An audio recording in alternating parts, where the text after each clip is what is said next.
Assalamualaikum warahmatullahi wabarakatuh. Selamat pagi anak-anak. Ya, Ustadz mau sapa dulu ya. How are you today? Alhamdulillah, kabar baik ya di rumah. Semoga anak-anak sehat di rumah ya. Ya, hari ini kita akan belajar tentang tematik subtema 2, pembelajaran 3 dan 4. Sebelum kita belajar, anak-anak bisa menyiapkan buku tulis atau catatan ya. Untuk apa? Ketika nanti ada pertanyaan atau hal yang sulit ketika ditemui bisa dicatat dan kemudian ditanyakan ke Ustadz dan Ustazah. Begitu ya, siap? Ya, kita lanjutkan.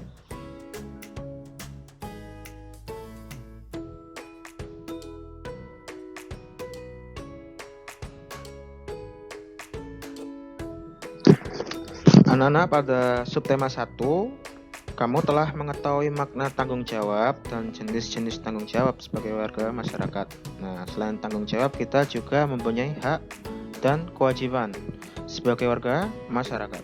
Nah, hak, kewajiban, dan tanggung jawab merupakan 3 hal yang berbeda tetapi saling berkaitan erat satu sama lain dan tidak bisa dipisahkan.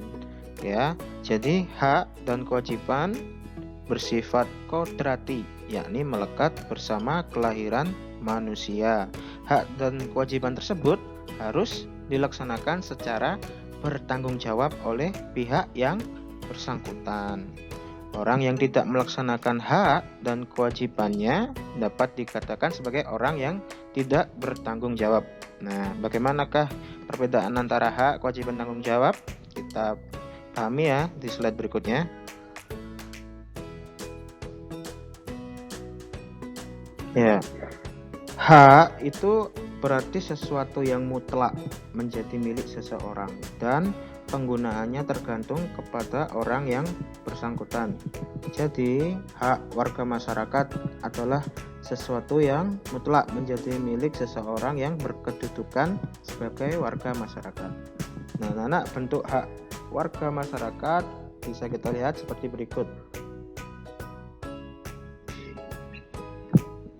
Bentuk hak warga masyarakat ya seperti mendapatkan perlindungan hukum, mendapatkan pekerjaan dan penghidupan yang layak, menikmati lingkungan bersih, hidup tenang dan damai, bebas memilih, memeluk dan menjalankan agama, berpendapat dan berorganisasi, dan mengembangkan kebudayaan daerah. Nah, itu merupakan bentuk hak warga masyarakat ya.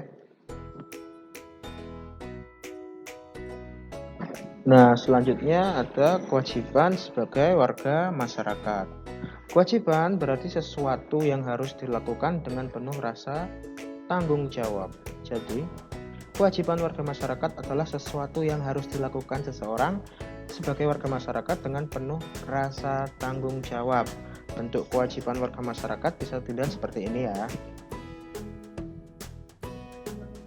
Nah, Nana, ya tadi kewajiban itu sesuatu yang harus dilakukan dengan penuh rasa tanggung jawab.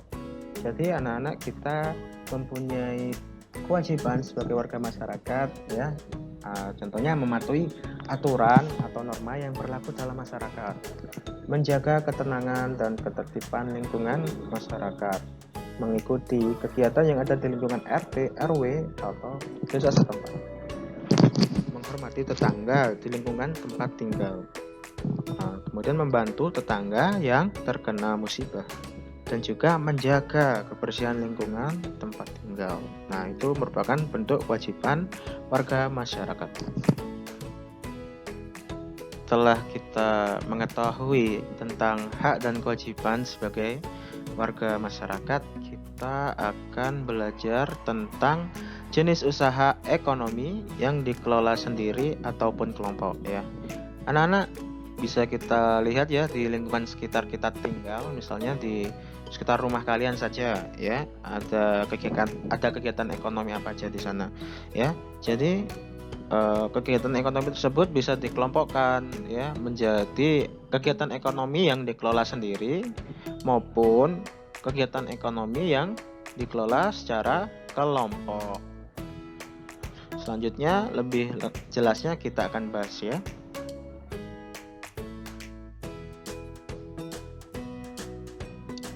Anak-anak, tahukah kalian apa sajakah jenis usaha ekonomi yang dikelola sendiri?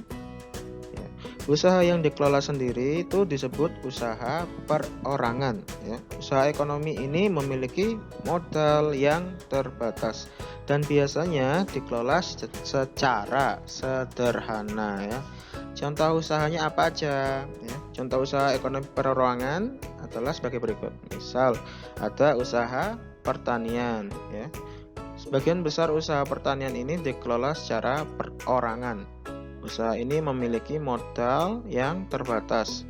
Lahan yang digarap petani juga biasanya terbatas ya, bisa lahan persawahan atau hanya tegalan. Namun ada juga usaha pertanian yang dilakukan secara besar-besaran. Kemudian ada usaha perdagangan. Ya, usaha perdagangan ini secara perorangan ya, biasanya dilakukan secara perorangan ya, biasanya berskala kecil dan sedang. Contohnya pedagang asongan, pedagang keliling, pedagang kaki lima, pedagang di pasar, warung, dan toko kelontong. Kemudian ada usaha jasa ya. Anak-anak perhatikan usaha jasa ya, biasanya di daerah sekitarmu ada tukang jahit, fotokopi, usaha seperti jual pulsa. Nah, itu bidang usaha jasa dan dikelola perorangan ya. Kemudian ada industri kecil ya. Industri kecil dikelola perorangan, yaitu industri yang rumahan biasanya ya, merupakan industri rumahan. Contohnya apa? Ada kerajinan tangan ya, usaha-usaha industri kerajinan tangan yang bisa berupa kerajinan tangan keramik, souvenir, tembikar, anyaman, dan mebel.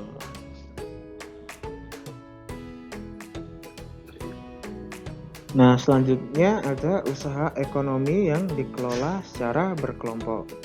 Usaha ekonomi ini dikelola secara bersama, baik itu pemodalan, pengelolaan, maupun keuntungannya juga dibagi secara bersama.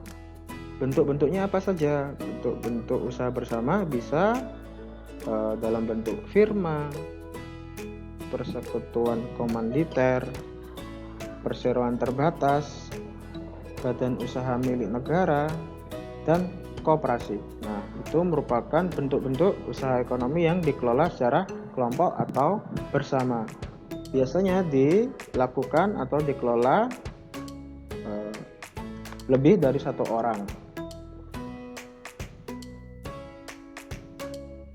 Nah, seperti itu ya. Ada kegiatan ekonomi yang dilakukan secara sendiri dan kegiatan ekonomi yang dilakukan secara bersama. Dan juga jangan lupa ada kegiatan ekonomi, ada produksi, distribusi, dan konsumsi. Produksi seperti apa? Misal ada pabrik sepatu. Pabrik sepatu produksinya pasti sepatu. Kemudian distribusi, sepatu tersebut disalurkan ya untuk dikonsumsi, untuk memenuhi kebutuhan kita. Jadi seperti itu.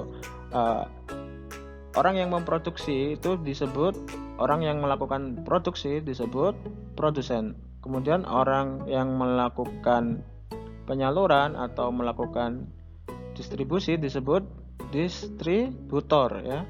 Kemudian orang yang membeli, orang yang mengkonsumsi, orang yang membeli barang tersebut untuk memenuhi kebutuhannya disebut konsumen ya. Seperti itu anak-anak ya, jangan dilupakan. Kemudian kita akan belajar tentang kata tanya ya. Jadi nanti ada teks ya, kita belajar kata tanya.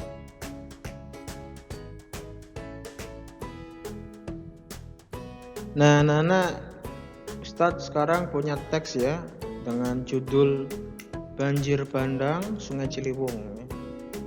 Kita baca bersama-sama dahulu. Terjadi banjir bandang di sekitar Sungai Ciliwung pada 26 September 2018. Banjir tersebut diduga karena hujan yang turun sangat deras dari waktu malam hingga pagi. Sebanyak 2 desa terendam dan banyak keluarga yang mengungsi di kampung sebelah.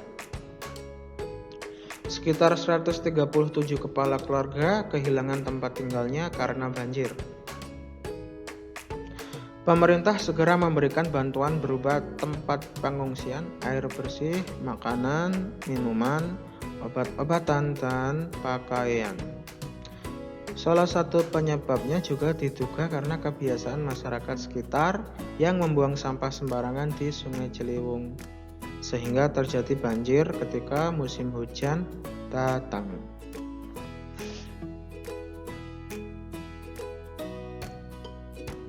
Setelah kita membaca teks tersebut dan kita memahaminya, anak-anak, kita juga bisa membuat daftar pertanyaan. Tentunya untuk membuat daftar pertanyaan kita juga membutuhkan kata tanya. Kata tanya seperti apa saja ya? Ada apa, kemudian ada kata tanya apa lagi? Apa, siapa, mengapa, kapan, bagaimana ya. Itu adalah kata tanya.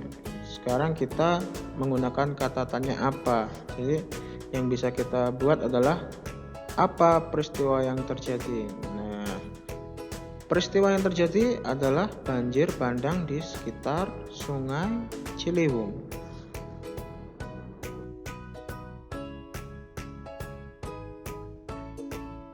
Selanjutnya ada kata tanya siapa ya. Kita bisa membuat pertanyaan seperti ini. Misal, siapa yang terlibat dalam peristiwa tersebut? Nah, dalam teks kita bisa menemukan jawaban seperti ini. Warga 2 desa yang terendam banjir, sebanyak 137 kepala keluarga yang kehilangan tempat tinggalnya.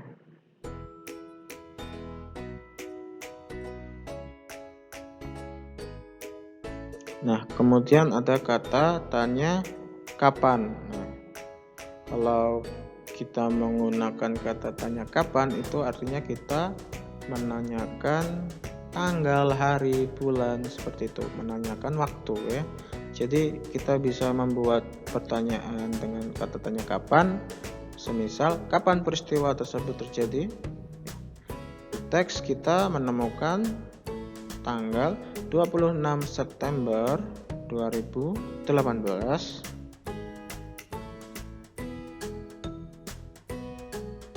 Selanjutnya kita bisa membuat daftar pertanyaan dengan kata tanya mengapa. Nah, mengapa ini digunakan untuk mengetahui alasan ya. Jadi kita bisa membuat pertanyaan seperti ini. Mengapa peristiwa tersebut bisa terjadi? Di teks kita menemukan jawabnya ya, karena kebiasaan masyarakat sekitar yang membuang sampah sembarangan di Sungai Ciliwung. Nah, kemudian ada kata tanya bagaimana. Ya, kita bisa membuat daftar pertanyaan seperti ini misalnya. Bagaimana peristiwa tersebut terjadi ya? Nah, seperti itu. Kemudian kita menemukan di dalam teks tersebut jawabannya adalah sebagai berikut. Hujan turun sangat deras dari waktu malam sampai pagi hari sehingga terjadi banjir yang membuat 137 kepala keluarga kehilangan tempat tinggalnya dan mengungsi.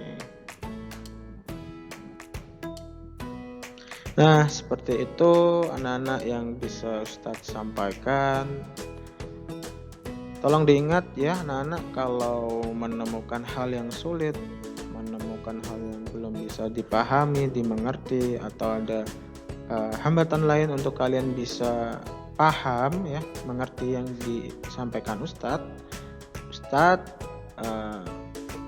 meminta kalian untuk segera menanyakan ya, entah itu di kolom YouTube atau langsung menghubungi Ustadz dan Ustazah. Ya, sekian dari Ustadz. Jangan lupa sholat, jangan lupa beribadah, tetap patuh dengan kedua orang tua, kesehatannya dijaga. Assalamualaikum warahmatullahi wabarakatuh.